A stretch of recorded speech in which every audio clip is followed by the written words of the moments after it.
আসসালামু আলাইকুম সুপ্রিয় দর্শক মণ্ডলী, আশা করি আপনারা সবাই ভালো আছেন। আজ আমি আপনাদেরকে প্রথমে একটা ভিডিও দেখাই। আপনারা স্ক্রিনে দেখতে পাচ্ছেন হাজার হাজার মানুষ কর্মসংস্থানের জন্য রিয়াদ হারাতে ডিমান্ডগুলি। আপনারা যারা সৌদি আরবে আছেন এবং যারা পূর্বে ছিলেন জানেন, সৌদি আরবে রিয়াদে হারা নামক স্থানে একটা গলির নামই রাখা হয়েছে ডিমান্ড গলি। সেখানে অসংখ্য প্রতিদিন শত শত কাজের বিজ্ঞপ্তি ছাড়া হয়। এখান থেকে মানুষজন প্রতিনিয়তই কাজের সন্ধানে আসে এবং কাজ মেলে। কিন্তু আজকে পরিস্থিতি সম্পূর্ণ ভিন্ন। আপনাদেরকে আরেকটা ছবি দেখাই, স্ক্রিনে দেখতে পাচ্ছেন। আজকে কোনো পেপার লাগাতে পারেনি এবং মানুষজন রুমের বাইরে বের হতে পারছে না। কারণ একটাই, গত শুক্রবারে যারা বাংলাদেশে কোটা সংস্কার আন্দোলনের সাথে সমর্থন জানিয়ে মিছিল করেছিল, মিটিং করেছিল, তারপরে শুরু হয়ে যায় সৌদি আরবের ধরপাকড়। যারা রিয়াদে আছে তাদের কাছে আমি খোঁজ নিয়েছি, আমি জানতে পেরেছি সেখানকে মানুষজন রুম থেকে বের হতে পারছে না, কাজের সন্ধানে যেতে পারছে না। রুম থেকে বের হলেই পুলিশ ধরছে এবং মোবাইল চেক করছে, প্রমাণ পেলে নিয়ে যাচ্ছে। আজকে দেখুন এই যে রিয়াদ হারা ডিমান্ডগুলির চিত্র। সাপ্লায়াররা ডিমান্ড পেপার লাগাতে পারছে না, মানুষজন যায় যে কাজের সন্ধানে যেতে পারছে না। এখান থেকে প্রতিদিন হাজার হাজার মানুষ কাজে লাগে, কিন্তু আজকে চিত্রটা ভিন্ন।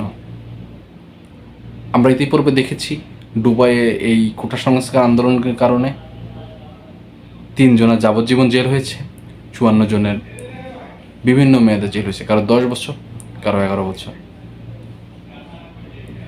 এবং আমরা দেখেছি মালদ্বীপে যারা বিক্ষোভ করেছিল সেই দেশের সরকার ডাইরেক্ট সাফ জানিয়ে দিয়েছে যে তাদেরকে বাংলাদেশে ফেরত পাঠানো হবে।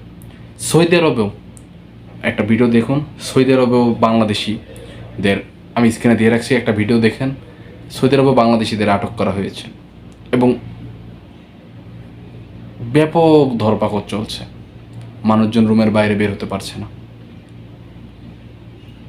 আজকে যারা যেসব ভাইদেরকে জেল দিয়েছে, যদি আজকে জেল না দিয়ে যদি তাদেরকে দেশে পাঠিয়ে দিত, তাও কম করে একটা কর্ম করে সে নিজে চলতো কিংবা তার ফ্যামিলিকে চালাতে পারতো। কিন্তু এইখানে সে জেলে থাকবে, তার ফ্যামিলির কি হবে? তার ফ্যামিলির দায়িত্ব কে নেবে? বাংলাদেশ সরকার তো তাদের দায়িত্ব নেবে না। কি হবে ওই ফ্যামিলিগুলার? সুপ্রিয় দর্শক মণ্ডলী, আমি বারবার একটা কথা আপনাদেরকে বলি, যেসব দেশে আন্দোলন, মিছিল, মিটিং সম্পূর্ণ নিষিদ্ধ, আপনারা দয়া করে সেসব দেশে মিছিল থেকে বিরত রাখুন। নিজের এই মিছিল মিটিং করে নিজের এবং অন্যকে বিপদে ফেলবেন না, এতে বাংলাদেশিদের ভাবমূর্তি নষ্ট হয় এবং পরবর্তীতে তারা ভিসা দেওয়ার সময় এমনও হতে পারে তারা ভিসা বন্ধ করে দেয়, তখন আমাদের কি হবে? এই জন্য আমরা সচেতন হব। আমরা সব সময় নিজেকে এবং অন্যকে সচেতন করব। যেসব দেশ, বিশেষ করে মধ্যপ্রাচ্যের দেশগুলোতে আন্দোলন সম্পূর্ণ নিষিদ্ধ। ইউরোপের দেশগুলোতে আপনি আন্দোলন করেন, সেখানে আপনাকে পুলিশ অনুমতি দিবে এবং পুলিশ আপনাকে নিরাপত্তা দিবে, কিন্তু এইসব মধ্যপ্রাচ্যের দেশে এগুলো সম্পূর্ণ নিষেধ ভাই। আপনাদের সবার জন্য শুভকামনা এবং আমরা আশা করছি খুব তাড়াতাড়ি রিয়াদে হারায় যেসব ভাইগুলো রুমবন্দি হয়ে আছেন, রুমের বাইরে কাজের সন্ধানে বের হতে পারছেন না, খুব শীঘ্রই তাদের কাজে যেতে পারবেন এবং সব কিছু ঠিক হয়ে যাবে। আসসালামু আলাইকুম।